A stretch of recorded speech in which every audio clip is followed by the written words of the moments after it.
Hey, Diana, I know you're probably tired of us always asking how you're feeling, but we've heard from Dawn and some of your teammates about how much you're bringing to practice and what a morale boost that's been. So, how are you feeling? Are you able to go full go? And do you know yet, will you be able to play in the opener against Nigeria? Yeah, I'm getting a little better every day. I've touched the court for the last 2 days, so that's definitely a good sign. So, I'm hopeful. That's the plan. So, just every day, just building up a little bit. When you haven't played for a while, there's a little bit of a protocol to get back on the court. So, I'm checking all the boxes and hopefully, be ready for the first game against Nigeria. If I have a quick follow up, this team over the years has mostly been a post dominated offense. The last couple of Olympics, you've been the leading scorer. What do you anticipate it's going to be like in this Olympics?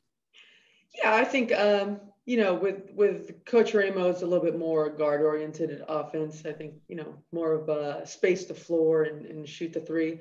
I think with this team, it's obviously a little bit more post dominated, and I think that's how we're going to probably play. Most games is concentrating getting the ball in the post. That's our big advantage. So it seems like that's going to be the way we go. Thank you.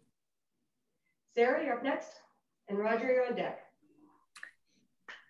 Hi, thanks, Diana. As a veteran, I'm sure you've been to many Olympic opening ceremonies before. Just wanted to check how. And obviously, this year is quite different, given that not the entire U.S. team will be able to march with all of the COVID protocols. So, wondering if you might be able to elaborate about this year's opening ceremony and how it may compare, or things you may miss about it compared to Olympics past. Yeah, I mean, obviously no fans being there changes the whole dynamic of opening ceremonies. It's one of the special moments is when you walk in and, there's 100,000 people there and, it's the shows and the fireworks, but it'll be different, but just as special, knowing Sue's going to be one of the flag bearers. I mean, I think everyone that's played USA basketball knows what a great honor that is. And,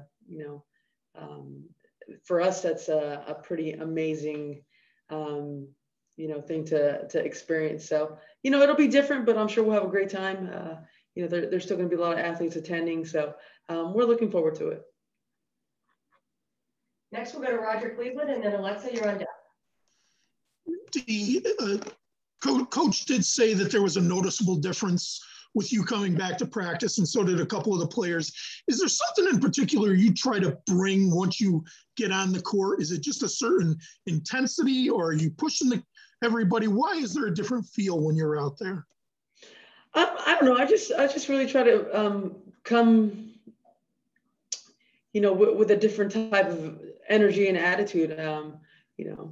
Especially when you're on USA basketball, you don't have a lot of time together. So those little moments in practice, I think, can really accelerate that. And, I think just being one of the vets that, knows what we're trying to get done, I think it just kind of maybe relaxes everyone a little bit.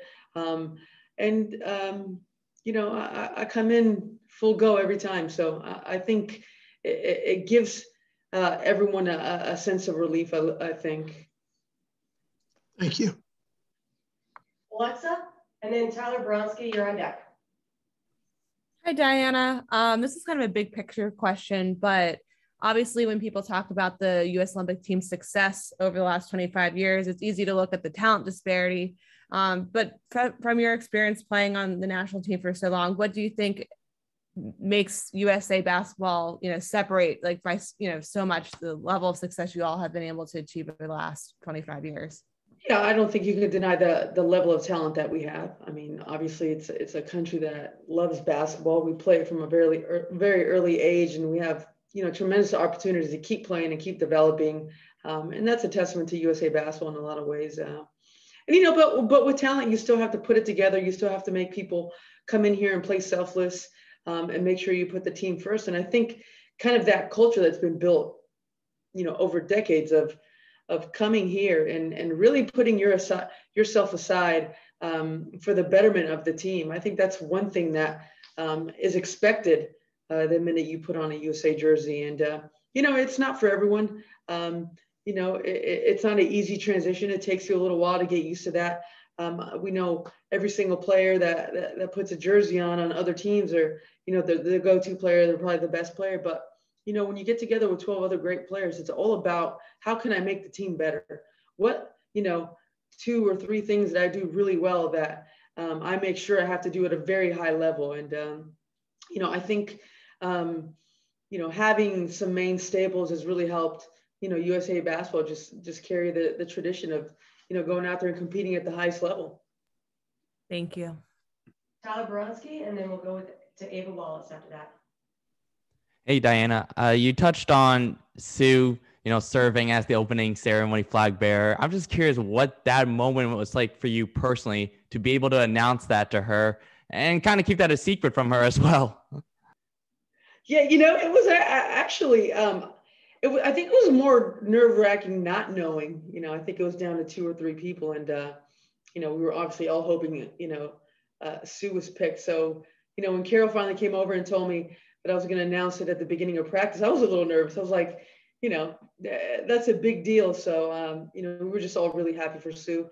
Her getting it, I think the whole team felt like, we got it. So, for how selfless Sue is, it's a pretty amazing thing. And it's just a testament to how hard she's worked, all the things that she does on and off the court, and her leadership skills are second to none. So, we're all really happy.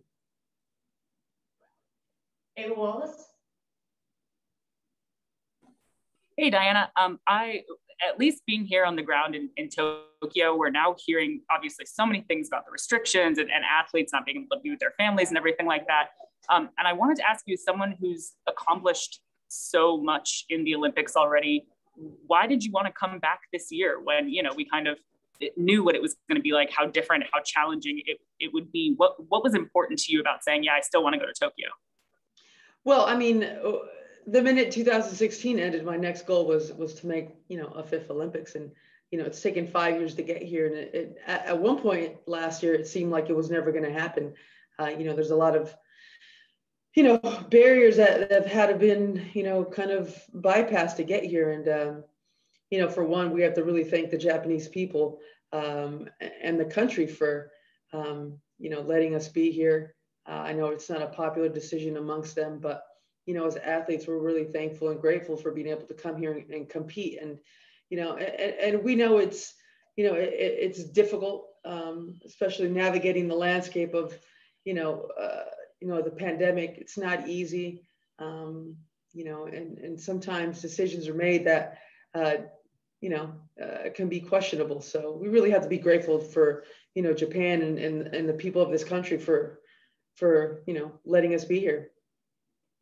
And if I could do a quick follow-up, is there anything you're kind of communicating to the first timers and saying, like, you guys got to make sure you get this done, make sure you see this, make sure you try to do this in terms of within the confines of what you guys can do, that is? Yeah, we don't stay in the village. So we got to go to the village yesterday a little bit and walk around and, see all, the buildings are, covered in different flags. So, I mean, I think you start getting the essence of what the Olympics is really like when we go to the village, and tomorrow we obviously go there to get ready for opening ceremonies. And other than that, it's a very different Olympics. You don't get to go see, the other sports, and you don't get to go support the men. So, there's a lot of things about this Olympics that are different, and you kind of just have to navigate that landscape a little bit differently. Thanks, Diana. Next, we'll go to Jan with Licky, and then we'll close out with Takeshi Shibata. Hi, Diana. Thank you for taking the question. About Sue, you've been playing together and against each other for years and years. I wanted to ask you, what's the most fun playing against her or along with her? And if you have a favorite anecdote about each of these situations. Thank you very much. Sorry, what was the first one, Jan? Oh, well, which one is the most fun, going against her or playing with her? I'll say I have more fun when I'm on the court with her. Obviously, we've had our battles in the WNBA, but I'd much rather be on the same team with her, like I was in Russia and at Connecticut, and on the Olympic team. I think those are the times where we probably have the most fun, not only on the court but off the court. And an anecdote about Sue. I mean, I get to see Sue in a different light. A lot of people think she's reserved and quiet, but, I get to see a different side of Sue, which, is a very funny, very witty person. So I'm pretty lucky I get to see her in a different light. And we'll close out our availability with Diana Taurasi, going to Takeshi Shibata. Sorry. Hello, Diana. My name is Takeshi Shibata. I'm in Tokyo. I'm a Japanese reporter. And welcome to Tokyo. My question is, could you just share what you remember about your game against Japan back in 2016? I think you guys have a blowout game against Japan, but the first half was very good. So what do you remember about that? Well, I mean, we know Japan and how much they've improved in the last, decade. Just the style of basketball they play, I love. I'm pretty close friends with their head coach, Hove. He's really good friends with my ex-coach at the Phoenix Mercury, Corey Gaines. So I know the synergy that they work with, the way they play offense with pace and shooting threes.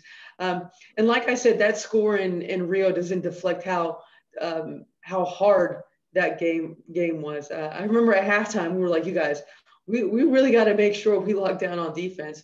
They're just hard to guard with the motion and the way they shoot the three.